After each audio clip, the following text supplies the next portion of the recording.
Hello everyone, this is Adil here and you are watching me on Safety Modern Study. Guys, in this video I am going to discuss about LEL and UEL. Guys, आज हम इस video में discuss करने जा रहे हैं lower explosive limit के बारे में और अपर एक्सप्लोजिव लिमिट के बारे में. Guys, without any further delay let's get started guys. चलिए शुरू करते हैं कि इस LEL और UEL क्या होता है. गाइज, LEL का मतलब होता है लोअर एक्सप्लोजिव लिमिट. LEL का मतलब होता है लोअर एक्सप्लोजिव लिमिट. सबसे पहले गाइज हम जो पहला पॉइंट ले रहे हैं लोअर एक्सप्लोजिव लिमिट, उसके बाद हम डिस्कस करेंगे UEL अपर एक्सप्लोजिव लिमिट के बारे में. तो गाइज हमने यहाँ पे कुछ लिखा हुआ है, जैसे मेंशन किया लाइक डेफिनेशन के तरीके से, the lowest concentration of by percentage of gas और vapour in air that is capable of producing a flash of fire in presence of an ignition source arc flame and heat. Guys, इसको हिंदी में अगर हम जानते हैं basically हम LEL lower explosive limit को क्या कहते हैं. गाइज, सबसे सिंपल भाषा में अगर इसको समझना है, किसी भी गैस और वेपर का जो लोएस्ट कंसंट्रेशन होता है, जो मिनिमम कंसंट्रेशन होता है, उसे LEL कहते हैं, जिसकी सहायता से आर्क और फ्लेम और हीट, इसकी सहायता से अगर किसी गैस का एग्जाम्पल समझ, किसी गैस सपोज एग्जाम्पल में अगर हाइड्रोजन लेते हैं, अगर हाइड्रोजन गैस अगर अपने एयर में पाया जाता है और उसका लोएस्ट कंसंट्रेशन जो है LEL वो 4% होता है, तो वो वहाँ पे फायर लगने के चांसेस बनते हैं. तो पहले गाइज इसकी पहले डिफिनीशन समझ लेते हैं, फिर उस पर हम एग्जाम्पल पे आते हैं. किसी भी गैस और वेपर का जो लोएस्ट कंसंट्रेशन होता है और आर्क और फ्लेम और हीट की सहायता से आग उत्पन्न होता है, आग लगती है, उसे LEL कहते हैं. जब हमारे एयर में किसी लोएस्ट कंसंट्रेशन मतलब किसी गैस का लोएस्ट कंसंट्रेशन पाया जाता है, हाइड्रोजन है, अमोनिया है, कार्बन मोनोऑक्साइड है, इन सब का, तो उससे LEL होता है. उसके बाद UEL का मतलब होता है गाइस अपर एक्सप्लोजिव लिमिट. किसी भी गैस का जो है गाइस, यहाँ पे हमने लिखा है, पहले इसको क्लियर कर लेते हैं, फिर एग्जांपल से आपको पूरा एकदम क्लियर हो जाएगा कि कोई डाउट्स नहीं बचेंगे गाइस. अपर एक्सप्लोजिव लिमिट क्या होता है? The maximum concentration of gas. इसमें गाइस मैक्सिमम कंसंट्रेशन होता है, जो गैस की रीच होती है वो बहुत ज़्यादा, मतलब जो कंसंट्रेशन होता है, प्रभाव होता है वो ज़्यादा होता है. तो maximum concentration of vapour that will burn in air the define as the upper explosive limit. अब गाइज ये होता है किसी भी गैस का मैक्सिमम जो कंसंट्रेशन होता है, जिसे कहते हैं highest concentration of vapour and gas, तो वो है UEL, जिसके सहायता से लाइक आर्क और फ्लेम, हीट की सहायता से अगर आग लग जाए, उत्पन्न हो जाए, तो उसे UEL कहते हैं. ठीक है गाइस, तो ये होता है LEL और UEL, दोनों में डिफरेंस है. और गाइज इसको अब एग्जाम्पल से समझते हैं कि क्या होता है LEL UEL. अगर गाइज मैं एग्जाम्पल से देखता हूँ इसको, हाइड्रोजन लिया जाए.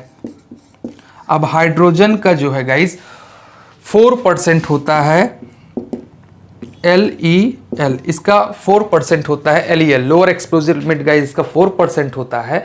अगर इसको 3 हो जाए, 2 हो जाए, 1 हो जाए, तो फायर विल नॉट ऑकर, आग नहीं लगती है. क्योंकि गाइज जो एयर में लोएस्ट कंसंट्रेशन वो मिनिमम 4 होना चाहिए, 4 होना चाहिए LEL का, लोअर एक्सप्लोजिव लिमिट का. तब उसमें आर्क और फ्लेम और आर्क और हीट और फ्लेम और किसी तरीके से इग्निशन उसको मिलता है, तो आग लगने के चांसेस होते हैं. यदि अगर इसको गाइज 3 कर देते हैं और उसके बाद 2 और 1 कर देते हैं, तो भी आग नहीं लगती है गाइज. ठीक है. और उसके बाद में हाइड्रोजन का जो हाईएस्ट अपर एक्सप्लोजिव लिमिट होता है, वो मैं यहाँ पे लिख देता हूँ गाइज, इसको बोलते हैं UEL. अब ये 75% होता है. कितना होता है गाइज? 75%. अब 75% से अबव अगर जाता है गाइज, तो तब भी जो है अपर एक्सप्लोजिव लिमिट 75 से अबव जो है होता है, तो अपर एक्सप्लोजिव लिमिट में कंसीडर करते हैं. ये हाइड्रोजन का मिनिमम कंसंट्रेशन है और ये UEL इसका जो है अपर एक्सप्लोजिव लिमिट है, ये हाईएस्ट कंसंट्रेशन है 75 हाइड्रोजन का. तो इससे ऊपर भी रीच हो जाना, 76 हो जाना, तब भी गाइज जो है फायर विल नॉट ऑकर, आग नहीं लग सकती किसी भी हाल में. तो गाइज इसके बीच में मिनिमम अगर लोएस्ट कंसंट्रेशन है, हाँ 5 होगा, 6 होगा, तो मे बी पॉसिबिलिटी आग लगती है. लेकिन लो हो जाएगा, इससे कम होगा नहीं, तो नहीं लगनी है आग, और इससे ज़्यादा हो जाएगा 76 77 हो जाएगा तब भी फायर विल नॉट ऑकर, आग जो है नहीं लगेगा, एक्सप्लोजिव नहीं होगा। ये होता है डिफरेंस बिटवीन LEL और UEL। तो गाइज हमने आपको यहाँ पे एक एग्जांपल से समझा है। इसी तरीके से एक एग्जांपल और लेते हैं, अमोनिया। अब अमोनिया में गाइज क्या होता है, अमोनिया का जो होता है मिनिमम जो होता है 15% होता है, कि उसका 15% होता है और मैक्सिमम 28% होता है। ठीक है, अब यहाँ पे सेम सिचुएशन है गाइज, इसके नीचे होगा अमोनिया को जो है NH3 बोलते हैं, NH3, और ये हो गया H। ठीक है गाइज, तो अमोनिया NH3 में क्या होगा गाइज, आपका अगर 15% है तो इससे नीचे होगा तो अपर एक्सप्लोजिव लिमिट होगा, तो आग नहीं लगने के चांसेस होते हैं, क्योंकि उसको मिनिमम कंसंट्रेशन जो होता है वो 15% है, और मैक्सिमम में अपर एक्सप्लोजिव लिमिट में हमें 28 चाहिए, इससे अबव होगा तब भी नहीं लगेगा। इसके बीच में 15 या 16 के बीच में अगर बनता है UL तो LEL में भी चांसेस बनते हैं गाइज एक्सप्लोजिव होने के, फायर लगने के। तो गाइज ये डिफिनीशन से आई थिंक आपको क्लियर हो जाएगा। अब एक चीज़ मैं एक एग्जांपल और लेता हूँ गाइज, एक एग्जांपल ये है गाइज कि अगर ये इस रूम में हम एसेटलीन गैस का जो लोएस्ट कंसंट्रेशन होता है LEL होता है वो 0.5% होता है, 2.5% होता है इसका।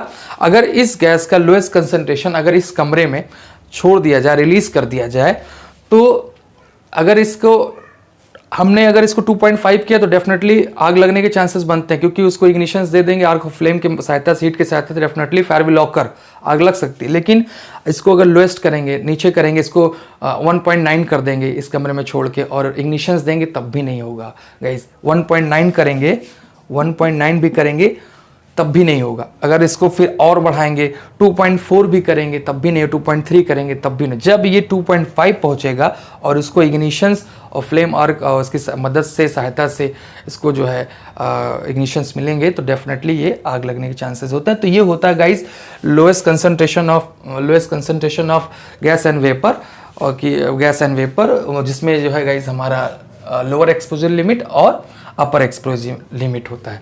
तो भाई गाइज कहने का सेंस ये होता है ऑल इन ऑल, कुल मिला के ऑल इन ऑल गाइज की किसी भी गैस और वेपर का जो मिनिमम कंसंट्रेशन होता है और आर्क और फ्लेम की मदद से आग जो है लग जाए फायर विल ऑकर, तो उस कंडीशन में हम LEL होता है, और मैक्सिमम कंसंट्रेशन होता है जो हाईएस्ट कंसंट्रेशन बोलते हैं, जिसमें गाइज एग्जांपल से हाइड्रोजन 4% और मैक्सिमम 75 है। तो अगर इससे 75 पहुंचता है तो मे भी आप समझ लीजिए कि UEL के माध्यम से फायर जो है लगने के चांसेस हो सकते हैं, उसको UEL कहते हैं, अपर एक्सप्लोजिव लिमिट कहते हैं। आई होप आपको वीडियो गाइज समझ में आएगा। और गाइज वीडियो ये पार्ट क्या कर सकते हैं गाइज, ये पार्ट फर्स्ट नहीं, मे बी ये कंप्लीट ही है। आई थिंक ये एक वीडियो हम कंप्लीट करके चलेंगे, इसके बाद कुछ एडिशनल बचता नहीं LEL और UEL में।